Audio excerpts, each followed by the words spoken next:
حضرت سلیمان نے اپنے اہل درباریوں سے کہا تھا قال یا ایھا الملأ ایکم یأتینی بعرشها قبل ان یأتونی مسلمین، اے اہل دربار کیا تم میں سے کوئی ایسا ہے جو ملکہ سبا کا تخت اس کے یہاں آنے سے قبل میرے پاس حاضر ہو جائے؟ کیا تم میں سے کوئی ایسا کر سکتا ہے؟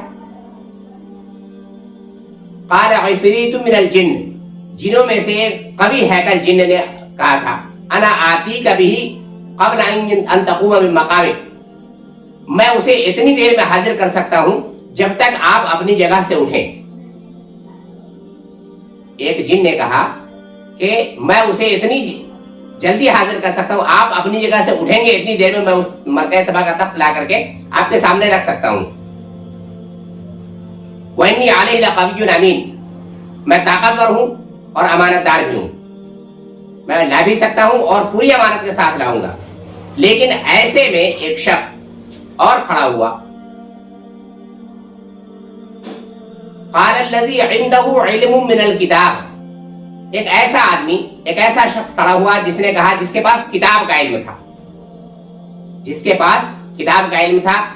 احادیث کی تشریحات میں کہیں نہیں ملتی کہ وہ کون شخص تھا، اس کے پاس کون سی کتاب تھی، کون سا ایسا علم تھا اس کے پاس، اس بات کی تشریحات احادیث میں بھی نہیں ملتی، قرآن میں بھی نہیں ملتی۔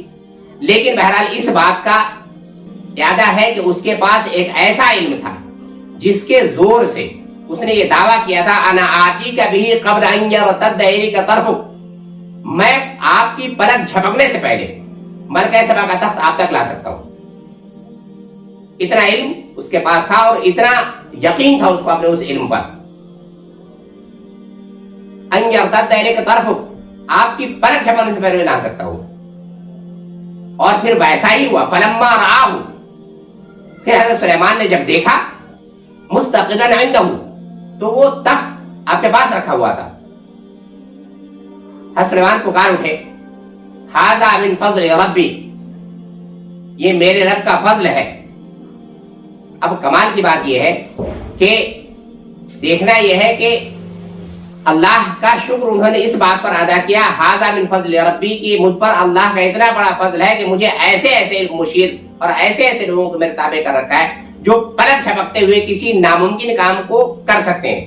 ملکہ سبا کا تخت وہاں سے ہزاروں میل دور تھا، جہاں سے اس تخت کو اٹھا کر لانا ظاہر ہے کسی انسانی سسٹم کے بس کا کام نہیں تھا۔ اس لیے بہت سارے لوگوں نے تعویل کرنے کی کوشش کی تھی کہ وہ شاید کوئی انسان تھا، کبھی ہیکل تھا، جو کچھ بھی تھا، لیکن یہ بات قرینے قیاس نہیں، حد سے نیچے نہیں اترتی کہ ہزاروں میل دور بیٹھا ہوا ایک شخص پورے تخت کو کسی کے گھر سے، بھائی ایسا ملکہ سبا ظاہر ہے بادشاہ کی کوئی عام چیز تو نہیں کہ سڑک پہ کوئی چیز پڑی ہو اٹھانا ہے وہاں سے آدمی، اس کے تخت کو اٹھانا ایک بڑا کام تھا۔ تو حضرت سلیمان علیہ السلام نے اس بات پر کہا تھا کہ ھذا من فضل ربی، یہ مجھ پر اپنے رب کا بڑا کرم ہے کہ مجھے اسے ایسے لوگوں سے مجھے نواز رکھا ہے جو پلک جھپکتے ہوئے کسی ناممکن کام کو بھی کر سکتے ہیں۔ لیبلونی اشکر ام اکفر، اور اس نے مجھے دے کیوں رکھا ہے؟ تاکہ وہ مجھے آزمائے کہ میں شکر کرتا ہوں یا کفر کرتا ہوں۔ اس کے بعد انہوں نے یہ بات کہی کہ ومن شکر فانما یشکر لنفسہ، جو شکر کرتا ہے اس کا شکر اس کے اپنے ہی لیے مفید ہے۔ جو شکر کرتا ہے وہ اپنے ہی لیے شکر کرتا ہے، اس کے شکر سے خدا کا کوئی مطلب نہیں ہے۔ ومن کفر، اور اگر کوئی کفر کرتا ہے، کوئی شکر ناشکرا بن جاتا ہے، تو یہ بھی اس کا وبال بھی اس کے اپنے سر۔ فإن ربی غنی کریم، میرا رب غنی اور کریم ہے، نہ کسی کے شکر سے اس کا کچھ بڑھ سکتا ہے، نہ کسی کے کفر سے اس کا کچھ گھٹ سکتا ہے۔ اس بات کو سمجھانے کے لیے، سمجھنے کے لیے دیکھیں کہ اللہ کی اپنی جو ربوبیت اور اس کی جو قادریت اور حقانیت ہے وہ اس طرح سمجھتی ہے کہ وہ کسی کے شکر کا محتاج نہیں ہے۔ اس کی خدائی میں کسی کے شکر گزاری سے نہ ذرہ برابر کوئی اضافہ ہو سکتا ہے، اور نہ کسی کی ناشکری اور احسان فراموشی سے اس کی خدائی میں کوئی کمی آ سکتی ہے۔ وہ اپنے بلبوتے پر ہی اپنی خدائی چلاتا ہے، بندوں کے ماننے یا نہ ماننے پر اس کی خدائی کا انحصار نہیں ہے۔ ہم خدا کو مانے یا نہ مانے، یہی بات قرآن مجید میں دوسری جگہ کہی گئی ہے۔ حضرت موسیٰ کی زبان سے اس بات کو نقل کیا گیا، ان تکفروا انتم ومن فی الارض جميعا فإن اللہ لغنی حمید، اور اگر تم اور ساری دنیا والے مل کر بھی کفر کرے تو اللہ بے نیاز ہے اور اپنی ذات میں محمود ہے۔ اور سورہ ابراہیم کی آیت نمبر 8۔ یہی چیز ایک حدیث قدسی میں ہے جو صحیح مسلم شریف میں ہے. اللہ تعالیٰ فرماتا ہے اے میرے بندو اگر تم سب کے سب انس و جن، تم سب کے سب جن و انس اپنے سب سے زیادہ متقی شخص کے دل جیسے ہو جاؤ تب بھی میری بادشاہی میں کوئی اضافہ نہیں ہو سکتا. اور اے میرے بندو اگر تم سب کے سب اول سے آخر تک تم سب جن و انس اپنے درمیان کے سب سے زیادہ بدکار شخص کے دل جیسے ہو جاؤ تو بھی میری بادشاہی میں اسے کوئی کمی نہیں ہو سکتی. اے میرے بندو یہ تمہارے اپنے اعمال ہیں جن کا میں تمہارے حساب سے شمار کرتا ہوں، پھر تمہیں ان کی پوری جزا دیتا ہوں. بس جسے کوئی بھلائی نصیب ہو اسے چاہیے کہ وہ اللہ کا شکر ادا کرے، اور جسے کچھ اور نصیب ہو وہ مجھے نہیں اپنے آپ کو ہی ملامت کرے. اللہ نے یہ ضرور البتہ کہا کہ لئن شکرتم لازیدنکم، اگر شکر کرتے رہو گے زیادہ ملتا رہے گا. ولئن کفرتم، اگر کفران نعمت کرو گے تو نہ صرف یہ کہ وہ نعمت چھین لی جائے گی بلکہ ان عذابی لشدید، اگر ناشکرے بنو گے تو میرا عذاب بھی سخت ہے، اس پہ گرفت بھی ہو سکتی ہے. یہ تھی وہ آج کی آیات جو ہمارے اور آپ کے لیے تھی. اس میں غور کرنے کے جتنے مقام تھے اس پہ غور کرنا ہے. آخر دعوانا الحمدللہ رب العالمین. فبأي آلاء ربكما تكذبان. ویڈیو پسند آئے تو لائک، شیئر اور چینل سبسکرائب کریں. شکریہ. پیغام ربی کے ذریعے میرا مقصد اسلام کی صحیح تعلیم کو عام کرنا ہے اور میرے اسلاف بزرگ حضرات جو دنیا سے چلے گئے ان کے لیے ایصال و ثواب ہے. میرے آباء و اجداد اور علاقے کے تمام بزرگ شخصیات اور تمام دین کے رہبروں کے لیے آپ ناظرین سے دعا کی درخواست ہے. من جانب شاہد کامران، ہندوستانی میڈیا.